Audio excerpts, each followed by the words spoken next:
Since the very beginning of humanity's existence, scientists and philosophers alike have often hypothesized ways in which the universe could come to an end. Although there are some discrepancies over the exact cause and mechanics of the matter, all of our greatest thinkers seem to eventually come to the same conclusion: that entropy, the eventual deterioration and collapse of existence, is inevitable. It might be possible at first glance to react to such a conviction with a defeatist attitude, knowing that, in the end, nothing will exist. But nothing can be a comforting thought. Nothing protects us. We all know what we get with nothing, while the unknown horrors that dwell within existence as we perceive it are something else entirely. My name is Billy Treacy, and this is FiveWhoFans.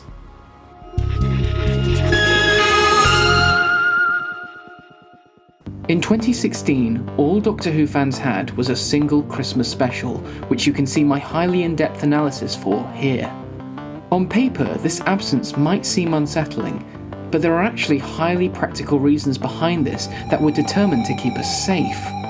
2015 was a disastrous year, which saw the unquenchable hype surrounding one of the new recurring characters result in what has come to be known as the Maisie Williams Massacre. Mass deaths were reported across the globe, and there were 572 isolated incidents of people's heads literally exploding. In response to this, Charlotte Moore, the BBC's new Director of Content and Super Controller-elect, deemed it necessary to hold back on Doctor Who's 10th series for another year to help keep the public safe. And, for a time, this seemed to work. 2016 served to be a quiet year for most of us. The human race, as a whole, slowed to a stop and took a long, considered breath. But was this just the calm before the storm? This is where we delve into the hard science of the matter. In June last year, well-regarded experts at Bath Spa University undertook the Nardolian study. In this experiment, 5 individuals assessed separately under laboratory conditions were exposed to the reveal of Matt Lucas as a Series 10 regular. This resulted in the unprecedented event of all 5 subjects immediately dying from spontaneous human combustion. When the smoke cleared, all that was left between them was a shriveled Doctor Who 2016 annual. But this wasn't for nothing. Upon further scans and analysis of this event, scientists uncovered an inbuilt mechanism within our brains that had been, until then, undiscovered. Located within our temporal lobes, inside Saywood's area, lies a microcomponent we now know to be the Hyperstrainus system. The purpose of this microcomponent? To keep us safe from overhyping.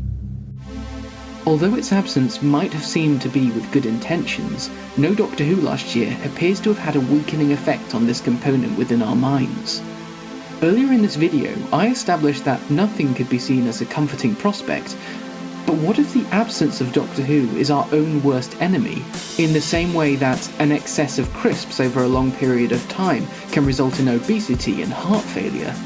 Could this year be too much for us? Is Charlotte Moore a visionary, or a mass murderer waiting in the wings?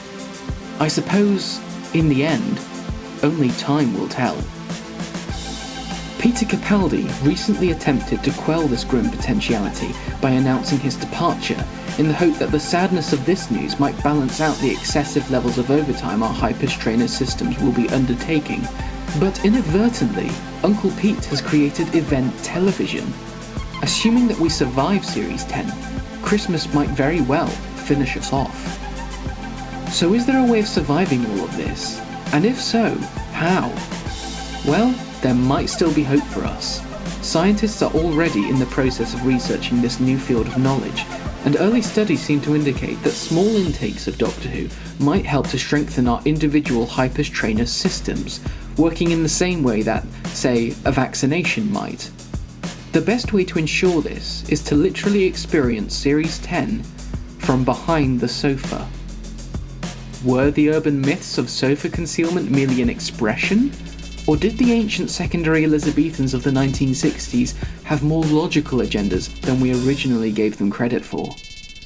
This year, for your own safety, for the safety of your family, and for the safety of our existence as a species, we urge you to experience Nardole and the gang behind the sofa.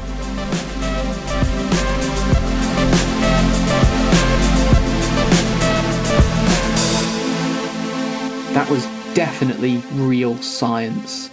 There's so much science going on right now. Definitely real, legit pseudoscience.